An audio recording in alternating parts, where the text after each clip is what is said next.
Hi, everybody. Welcome out to the Dice Tower. My name is Chris Yee. And I'm Joey Evans. Today we're taking a look at Unstoppable. Yes. This is the next game in Renegade's Solo Heroes series, designed by one of your favorite all-time designers, and a designer I quite admire myself, John D. Clare. I like his games mainly because everything is so different. And this one, sticks to that. Yeah, it's card crafting. It's the card sleeves, and you upgrade cards and stuff, but it's done in a different way from what we've seen before. So let's show you how this one or two player kind of boss battler type game works out, and then we'll give you our review. Yeah. Here's Unstoppable set up on the table. I'm going to be showing you the solo mode, so I have my one player board here and my little player area in front of me. If you're playing two players, the main difference is there'll be two separate player areas and two of these discs here to show what level you're at, i.e. which of these upgraded cards you can purchase on your turn. So at the start of the game, you're going to set up which of the three enemies you'd like to face against. I have the Harbinger set up here with a couple of specific threats that you'll be playing against from them, as well as specific deck of cards that's unique to this enemy, and each one behaves just a little bit differently. Your goal is to defeat the enemy however you specifically need to, in this case, doing 12 damage or 24 if we're playing a two-player game. The way that you can lose is if you take too many rounds. At the end of each round, you'll advance this tracker here. And if you land here at the, instant lose symbol, then you'll lose, or if you run out of health. The idea of the game is that on your turn, you're going to first upgrade a new card. You'll take 3 action tokens, and you'll grab an upgraded card from here in the middle based on where this disc is at. You can move this forward so you can grab higher level cards, but it'll always reset to this disc. As you level up over the course of the game, you can advance your minimum level. So on my turn, I'm going to grab this card and slot it into one of these threats. Now, a key thing to keep in mind in this game is that you are going to have the front side of these cards be your usable side. This is going to get added to hand. However, the back of every card is the threat side, is the thing that you're fighting against. So these threats here that I'm going to be trying to take out by doing damage to them, as I do enough damage to take this thing out, I'll flip it over and add it into my hand, and so it becomes the main way that I draw cards. And in fact, this deck here, this is the rest of my deck. The threat side is face up. Currently, I can attack the threats here in the play area or on top of my deck if I so desire. And when you defeat any threat from anywhere, it gets added into your hand. So, on my turn, I have 3 action tokens that I can use. I can gain additional ones. I can spend them however I see fit. I can spend my currency, the credits here, to grab these upgrade cards. So, for example, on this strike here, if I want to upgrade it by spending 2 credits, I can take this arc capacitor and I can slot it right in here. So now instead of doing 1 damage, it does 1 damage and 2 damage. I'll play this out for one of my action tokens, and I get to choose how I want to distribute this damage out. When taking out threats, anything that shows the word taunt must be taken out first, and this is the amount of damage that it will do if I leave it out here at the end of the round, and then this is any defense, the gray symbols. So as I take this out, I get the spare credits card added to my hand. I can now play this one out, and I can gain an extra credit that I can use to purchase more of these upgrades. I continue to take actions. There are cards that are called tactic cards, which are just one-time use things as you see me using here.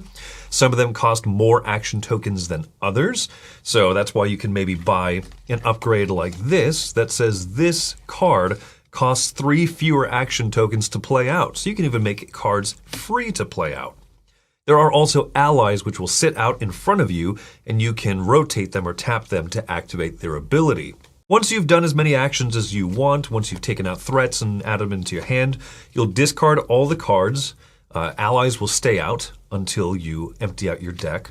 And then it's the threat phase. So anything that remains out here is going to attack at its attack strength, and you'll take the damage. Then you're going to refill your threat area up to 3 threats. However, there are a few other keywords like this one here, fast, which means it doesn't count towards the 3 limit.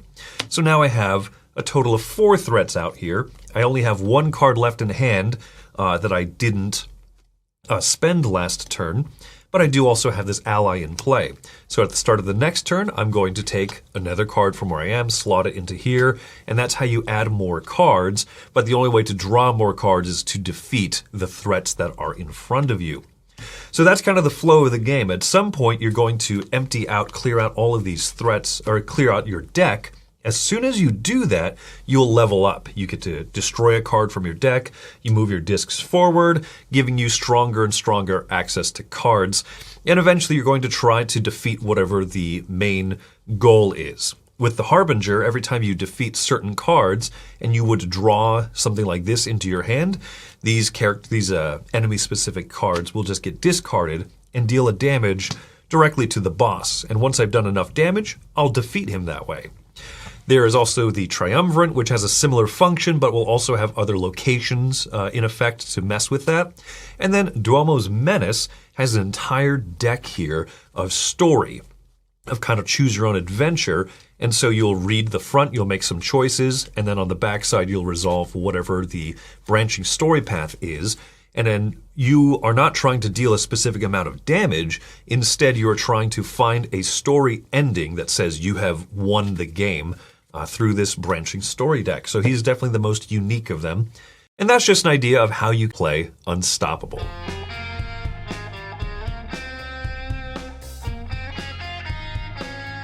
So it teased a little bit that it sounds odd that in the Solo Hero series there's a 1 or 2 player game. But two player. I played first time a 2-player. It was a huge mistake because it is not at its core a 2-player game. That was put on. Some people may love it, but the whole thing is if you're doing 2 players, you have to really both people have to be clerics and start healing each other. You got to focus on that. It ramps up the difficulty, which is already high enough, and it's just. I mean, the boss almost doubles in hit points. I would not recommend this. I am viewing this as a solo game. I've only played it as a solo game. I would be curious jumping into it as a 2-player game after having played it more solo, but maybe a first play is more rough, right? Yeah, maybe. Because it has this, I think it said somewhere on the back of the box, like the momentum system, or maybe that was online. They were describing it this way. And what that means is because the cards that you draw only come from defeating those threats in front of you, if you don't defeat threats, 1, you're taking more damage, and 2, you're not drawing more cards. Right. So it has this whole, you need to keep the momentum going. And then if you do, it's easier because you're taking less damage at the end of each round, and you have more cards you can hold on to for next round. But if you don't, you could really wind up in a world of hurt. It's funny how it makes this puzzle of priorities every single round. Like I got to get rid of this guy, he's going to hurt me, or it's got to be easier, I can take him out quicker, and him, and all that, because someone fast comes out, all of a sudden you have more. Man, it's just like you've got to make those right decisions, which I think adds to the puzzle of this. Yeah, and I think that puzzle is maybe a good way to describe it, because it's not going to be your typical deck building game where you can just buy new cards each round. No, you get 1 new card guaranteed each round. Otherwise, you have to upgrade the ones you currently have and make do. Right. Some of the enemies give you little bonuses as you defeat. When defeated, do 3 damage. Cool, right? Because you can then chain and prioritize some of those things like you're saying. But I don't know, do you like the system where every card is a threat on one side, but a useful card on the front for you? That is when I first saw it, I thought, I love this, because you've got to make that delicate balance. This is going to hurt me. Is it going to help me enough to surpass that? Yeah. It again adds another layer to that. So I don't know. I do like it, but I find it more stressful than enjoyable when you actually get that card in your deck. And I've talked with some people who have played this who said they straight up do not like that every good thing you add is also a bad thing on the other side. Yeah, I can see that. They compare it to video game leveling, where sometimes in a video game you're like, yeah, I'm level 16, 18, 20 now. But all the monsters also kind of scale with you. Yep. I don't feel like it's that much of a hindrance, but it's really clever, but I'm not convinced that it's more fun than it is clever. But what I will say is I think the strongest aspect of that is the economy of table space. You don't have to have a separate boss area and a separate boss deck and a separate boss minions and your own play area and your own deck. And everything is kind of 3 cards become 1 card over the course of the game. So it provides an economy of table space, an economy of scale of what you can do with still maintaining fewer cards to upkeep. Yeah, I agree. I like certain things like defeating them to get them in your hand and all that it gives. But again, first of all, I'll say that the components in this, when I first saw those cards, I thought, I'm going to hate to shuffle that. And it is a bear, Yeah. Setup takes a bit too. I don't think you talked about setup yet, but No, not yet. I think that's also a barrier for me. Especially as with many card crafting games that John's done, your first setup of the game Right. is, and I don't want to use the word nightmarish, but It is. when you're like, okay, find all of the Viren threat cards, you're like, Roger, once I know what those are, I'll begin this step. Right. But sleeve these, make sure they're facing all the same direction, blah, blah, blah. And so it's, once again, really clever. Are you pulling enough fun out of it for how clever it is? It is, because I keep saying like it's a puzzle of priorities, and there's a lot of content in the box, from bosses to characters to difficulties and all that. That's one thing I will say about this. Yeah. Now, I also think that a lot of people lean on to deck building in the way that, like, I compare this to Final Girl, just the fact that both solo kind of boss battlers, and Final Girl has die rolls usually, so there's not randomness in this, but there is that randomness of the draw. Yeah. What card you're going to draw, and that really shows its face when things get very at the end, Yeah. So there is that randomness. You're like, I could have won, which is the way of any deck builder, but now it's more focused because you draw so few cards. Yeah. I will say, once again, there's every mechanism in here, right? Slotting those upgrades in, that feels good, that feels clever. And I would say that the fun ratio to clever is, the fun is through the roof on that. Yes. Being able to customize cards. If it's an ally, it can sit out there, and you can kind of reduce its cost, its action token cost to play things out. There's some great upgrades. Leveling up the disc, right? As you level up, you can get stronger and stronger cards. It does it in, once again, kind of an efficient method. But there are a lot of mechanisms in here, so you need to know going in, this is not like a buttery smooth, streamlined game. It's smoothened via lots of mechanisms. And that's might not be a bad thing for you. And I'm not saying that at all. No, it's got a lot. Even the fact that I like how you can cull the deck fairly often in this, as opposed to some deck builders where it's like, I'm stuck with this starter card for the rest of my natural life. So here, I think when you level up, you can cull. Yeah, it's part of the estate. It'll be passed on to next generations. Yeah, so I do like that. He tries to minimize that, but again, the barrier is high. There's a lot going on. I think one of the last things I want to touch on is the theming in this game. Once again, and this is a central thesis I'm coming back to, very clever, but is it fun? I think that they've built a pretty robust world in here. They have an entire lore booklet in here, which I read through some of it, but I was like, man, I kind of wish that I knew a little bit more of who my character was archetypally. Right. Just right off the bat, like, this guy's a scoundrel. Oh, this guy's, this person does this. They do this thing, right? Like, it's interesting. It's robust, but I also am just kind of playing this mechanically at this point because I don't get that cool feel of like, am I a rebellious, insidious person? Am I the good person? Am I kind of a rebel? You know what I mean? Like, where do I fit in this realm? And it seems like it's a very robust world, but I don't necessarily want to do homework to feel that thematic draw from it. No, I didn't really grab the theme much. When I first I played, I was like trying to, no, I'm just playing mechanics first, Yeah. And I didn't know there was a lore book. I did not look through that, but it was, for me, the theme is just sci-fi. Right. I understand the accusation. Chris, not a thematic gamer, guilty as charged, right?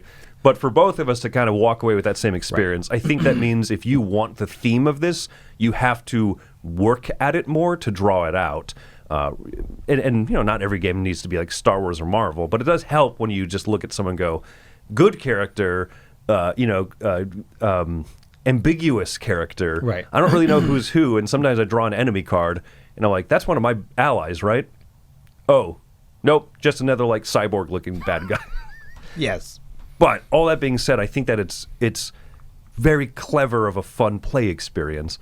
How do you come down on your final thoughts here? Okay, first off, final thoughts. I mentioned a lot of the things that make it very difficult puzzly, but that also is a benefit in when you actually win, because your winning percentage might be higher than mine. Mine is fairly low.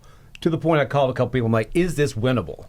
You know, and they're like, yes. And I did finally win. And it's like, kind of like I just want to go outside and scream, and people pass by going, that guy must just win Unstoppable. You know, it's like, but so there is that it feels really good. I'm coming to 7.5 on this because I do enjoy it. I think it's mechanics first. Again, theme didn't really grab me. I think it's very, very, very clever. I do think it's going to be held back because of the barrier to entry as far as like learning these little bitty tweaks in this game, because there's a lot of them. But I think difficulty wise, it scales. If it's something that you love, solo games, and that's your kind of your jam, this is great. I can see you getting a lot of play out of this size of a box. I'm coming in score-wise very similar, 7.5 actually, because I think that, and you alluded to this earlier, there's a good amount of content in here. Different characters. Yeah, each character only has a few starting cards, but it is enough of a way to feel different. You know, this character wants to hurt themselves, but not too much, because the more damage they are, the more damage they get to explosively do, right? I like that. And then if you can synergize a few cards from the lineup that play into that, fantastic, right? Yeah. Oh, this character plays differently. Oh, you know, but once again, it's a bit of work, but there is a good amount of payoff. My favorite of the enemies to play against is the Duomo, Rivers Duomo, or something like that. Yeah. The one with the Choose Your Own Adventure story deck. I think that could have just been the game. But they included a few different enemies as well, and I applaud them for that. I think that's very well done. They have like a recommended first enemy, very simple, right? Less just upkeep. damage. Yeah, just damage, right? Every time you draw a certain card, do a damage. That's good, right? Encourages you to play with the systems of the game. That choose your own adventure path thing, though, that's where the story is best written, I think. Yeah. And that's where I wish that I felt the theme more, because it is more thematic when playing with that one. So I think that's... I don't want to sound like I'm focusing on all the drawbacks. There's a lot of fun in this box, but I've definitely talked with people who also said it wasn't for them. I like it, and I'm okay with the fact that it's a bit punishing, and you might lose because you lost some of that momentum. Well, I'm encouraged to shuffle up and try again. Yeah, I agree with that. All right, so there you go. That's our thoughts on Unstoppable. Score 7.5, giving this one a seal of approval from us here at the Dice Tower. Thanks for coming out. I'm Chris Yee. And I'm Joy Evans. Have fun not stopping. Yeah, more Unstoppable. Hey everybody, thanks for watching another video from the Dice Tower. Hey, you want to learn more about us, communicate with us? We have a Facebook group, we have a Discord channel, lots of different ways to get involved with the Dice Tower. You can find that in our Linktree link below. So just click that, it will take you, and you can communicate with us on Facebook, join our Facebook groups. There's lots of cool things that you can find and become part of the Dice Tower. Thanks so much for watching. I'm Tom Vassell.